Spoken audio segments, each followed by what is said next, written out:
Eh bien, salut tout le monde, j'espère que vous allez bien. Moi, ça va très bien. Donc aujourd'hui, vidéo dédiée aux basses Nugélec. Donc pré-câblé avec un petit déclencheur Chubb. Parce que quand je l'ai récupéré, en fait, le Chubb était sur le même circuit que lui.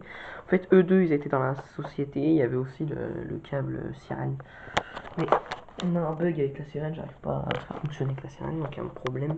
Vu qu'il est ma vie, vu qu'il a mal vieilli, il doit de temps en temps déconner. Donc j'ai changé la lime, j'ai mis de la lime en noir. Donc, on voit que c'est basse et c'est parti. Là ça c'est un petit problème. Le petit bip bip qu'on entend, ça c'est que c'est abîmé. Ou que c'est mal clipsé. Je vous pose, on va démonter ça vite et on va tout remettre à la normale.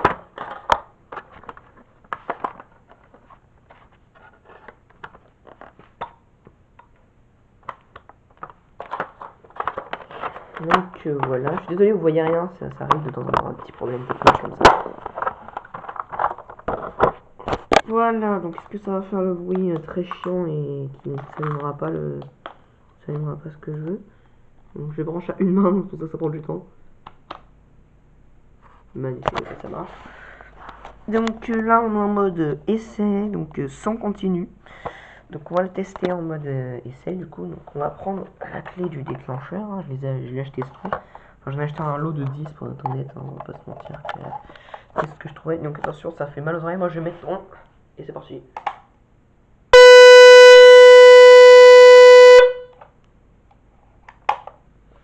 Hop là, vous avez vu ça gueule fort. Donc voilà, le mode essai fonctionne. Donc bon, si t'as la clé, tu peux tester comme ça. Attention, maintenant elle se met en mode alarme basique. Donc vert fixe, ça veut dire sous tension. Donc branché au secteur, du coup, logique. Et vert clignotant, c'est qu'il est débranché, que c'est en mode batterie. Donc tension aux oreilles, ça va encore gueuler. Je vais pas rester à quelques centimètres non plus. Donc voilà, on voit mon doigt là, hop.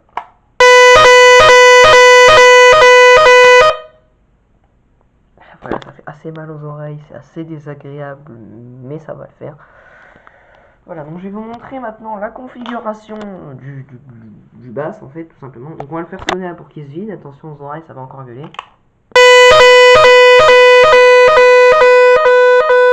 Quand ça se baisse comme ça, voilà, quand ça s'est baissé comme ça, c'est que la courant descendait progressivement jusqu'à ce que la batterie se vide. Donc maintenant, on va l'ouvrir. Je vais vous montrer ce que j'ai réparé dessus, qui est l'origine, tout ça, tout ça. Tac. Donc je vais hop, tac là. On va essayer de démonter ça à la main comme ça. Et voilà. Alors c'est assez bien expliqué. Bon, je pense que ça a cramé, ça en fait initialement. J'ai rappelé sur celui-là parce que quand j'ai récupéré, il y avait peut-être une petite tension entre les deux. Ils avaient mis un vieux fusible à la con. Donc, quand le fusible a, pop, il a pété d'un coup. Donc à mon avis, ça a dû cramer. Enfin, ça a fait un court-circuit. Ça a cramé le truc noir là, mais ça c'est pas trop grave tant que le circuit intérieur n'est pas abîmé. Donc ça, faut pas trop paniquer. Je l'ai testé pendant des heures. Donc c'est super pratique parce que en fait en fonction de ta boucle on peut enlever l'étiquette. En fait Nugélec en fonction de leur boucle et tout ça ils te montrent. Par exemple on a écrit diffuseur sonore, donc ici c'est plus moins, diffuseur sonore, plus moins. Ici on a contact auxiliaire, donc plus, enfin C O F. Ici on a boucle DM, donc plus moins aussi. Ici on a secteur, donc positif, négatif. Et là on a rien. Parce qu'en fait, le truc il est customisable entre guillemets. Voilà. Donc la configuration, on verra pas très bien parce que ma cam est nulle. Donc là, c'est pour rajouter des dominos supplémentaires, mais bon ça, moi j'ai un bass, une boucle. Donc pour la configuration, c'est le 1 et le 2 vers le bas, le 3 vers le haut, le 4 et 5 vers le bas, le 6 vers le haut, et le 7 et 8 vers le bas.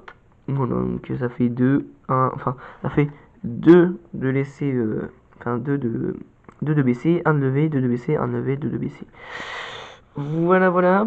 Donc l'enceinte, on a écrit Made in China. Donc qu'est-ce que j'ai réparé? J'ai réparé l'interrupteur là. On voit que ça pas l'interrupteur officiel. Je vais vous montrer. En fait, quand c'est ça la maladie de tous ces basses, c'est qu'ils finissent tous comme ça. Malheureusement, en fait, le bouton à force du test, tu vois, il s'abîme. Donc moi, j'en ai mis un nouveau, écoutez. Donc voilà. J'ai aussi changé la truc là, le fusible, parce qu'en fait, vu que ça avait pété là, le fusible là avait explosé pour foutre le feu à tout le circuit là. Donc j'ai mis un fusible neuf.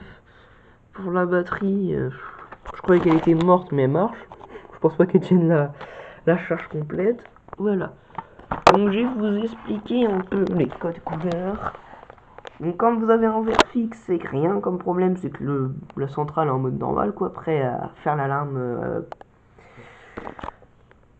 quand la boucle envoie comme quoi c'est bon, que le truc peut sonner.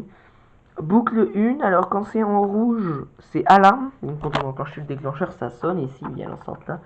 Et ça c'est en rouge fixe, avec le verre qui s'allume là, je crois encore. Parce qu'en fait, lui il reste toujours allumé. Mais juste le mien il est un peu vieux, il est un peu défectueux, mais ça rien. Jaune, si ta boucle est en jaune, c'est que t'as un défaut boucle. Donc t'as pas fait une bonne configuration avec ton déclencheur, qu'il n'est pas compatible avec la configuration ici là. Ensuite, celui-là, il s'allume jamais, lui, ça sert quand tu donnes ça à Mugelec, quand il te rajoute des dominos, hein, comme je disais, quand il te rajoute ça et ça. Donc tu flash, machin, flash, boucle 2, boucle 3, des trucs totalement aléatoires. Alors ici nous avons un jaune fixe, c'est qu'il y a un défaut avec quelque chose dans la centrale qui n'avait pas été détecté. Donc un truc genre ça peut être un défaut batterie, défaut haut-parleur, défaut fusible et ensuite défaut DM. Si ça fait jaune clignotant, vert clignotant, comme ça, genre ça fait jaune, vert, ça c'est que c'est en mode essai. Si eux deux sont allumés en même temps, donc on a un vert et un jaune, c'est qu'il y a un défaut, comme je disais. Et voilà. C'est du coup comme ça que ça fonctionne. Ici on a le petit cavalier qu'on peut nous-mêmes enlever hein, en fonction de ta boucle et tout. Moi je l'ai programmé sur boucle normalement ouverte. En fait c'est que quand elle est ouverte que ça sonne et quand c'est fermé que c'est bon. En fait pour dire, imaginons que c'est un interrupteur, quand c'est comme ça c'est éteint et quand c'est comme ça fait l'alarme. Donc c'est un truc, on fait comme un arrière d'urgence on peut dire. Donc voilà.